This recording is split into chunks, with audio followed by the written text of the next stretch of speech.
Est-ce qu'il y a un régime spécial à adapter? Alors, un régime spécial adapté, non, il n'y a pas de régime à adapter. Vraiment, le mot d'ordre, c'est toujours l'équilibre alimentaire. Juste adapter les quantités, puisque nos dépenses énergétiques sont plus les mêmes. On a beaucoup moins de dépenses énergétiques, on va moins se bouger. Du coup, on va adapter notre assiette, surtout au point de vue portion et donc quantité. C'est-à-dire, on va diminuer de combien? Peut-être des conseils? Alors, on va rester sur une assiette sur la base un tiers, un tiers, un tiers. Un tiers de légumes, un tiers de féculents, un tiers de protéines animales. Des protéines animales maigres, c'est sûr qu'on va éviter les panures, les fritures, la charcuterie. On va plutôt aller vers des protéines maigres comme la viande blanche, le poisson, du thon, du maquereau que l'on trouve aussi en boîte. Les légumes et bien sûr les féculents. Alors c'est vrai que les féculents restent des sucres et c'est en ça, c'est ce petit groupe alimentaire qu'il va falloir minimiser par rapport à son quotidien où on aurait plus de dépenses énergétiques. Donc l'apport de riz, de pâtes, de lentilles, pourquoi pas, mais vraiment en petites portions à chaque repas.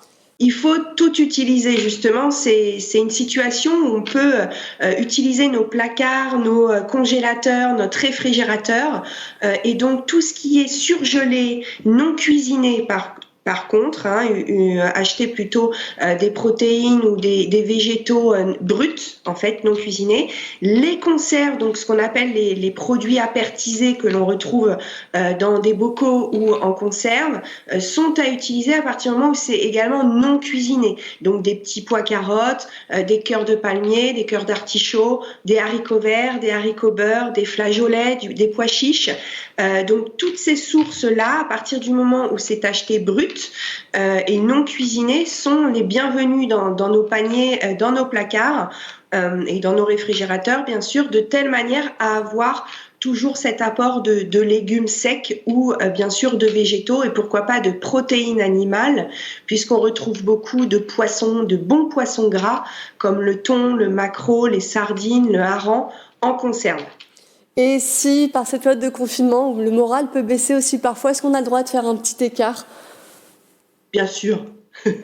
Bien sûr, on va pas diaboliser les aliments à risque ou les aliments, ce qu'on appelle les aliments plaisir.